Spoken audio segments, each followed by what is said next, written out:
He asked a question about an incident that happened in Douglas County regarding a person who came into his shop, purchased a gun, underwent the background check, and was delayed. Because he knew the buyer, he transferred the gun after 3 days. When the buyer got the gun, he realized it was not what he ordered. So he returned the gun. When he got the new gun, the correct gun, he was approved immediately while still being delayed for the first gun. Now, in your answer, you said that this is not typical, and you couldn't give any details without having more information. Well, in fact, this identical thing happened at my gun club. It could have been this, it was the exact same story. The Glock came in, wrong Glock, he's a member, he gave him the gun. Here is the printout. Now, you're saying it's not typical.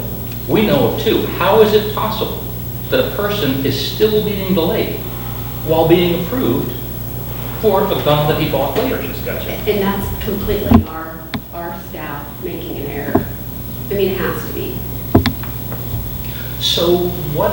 Unless the delay was as you gun. know, I mean, Tricia, you know well that, because you've probably seen the exhibits that submitted during 941 and 1447, that this is crime. That I hear from people every single day. And when they try to contact your unit, they rarely get a timely response. But every single time that I have made contact with me, and I've even had to change my outgoing message to ask people to just check the website, because I hear from these people every day. In every single instance where I've recommended that those people contact their state legislator, if their state legislator was to the Republican, it's resolved sometimes in less than an hour.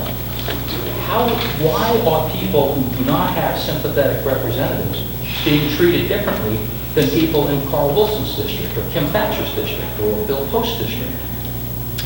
Well, I can tell you when we get a call from Representative Evans says, I've got a constituent that has a concern, we're going to research it. When we pull it out, pull it from the backlog, we're going to process it.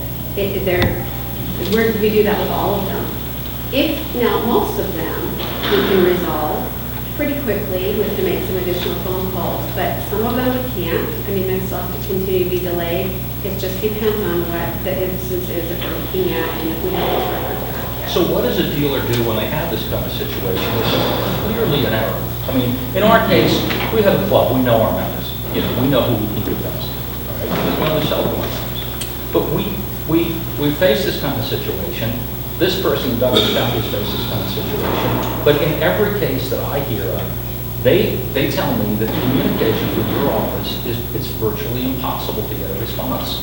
Yeah, and that is one of the reasons why we requested some additional resources. That is one of we plus up because there were so many requests coming in that folks were doing the job and had time to actually respond. And our hope is that with the metrics that were proven or showcased in terms of expectations in decreased wait time, expectations in staffing availability, that going from a skeleton crew to actually better staffing should alleviate those, at least most of those. But wasn't there testimony on the House floor this past session, and correct me if I'm wrong, because this is what I believe I heard, was that the fees that are being charged for firearms transfers well more than cover the cost for doing it, and that some of the money that is being provided to you by people trying to buy guns is going to other kinds of background checks. Is that not correct?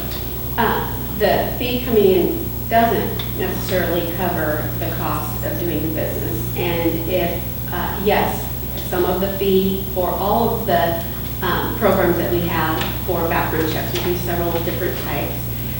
There was a legislative request that we utilize those funds coming in to offset general fund. So yes, that is part of our fee structure.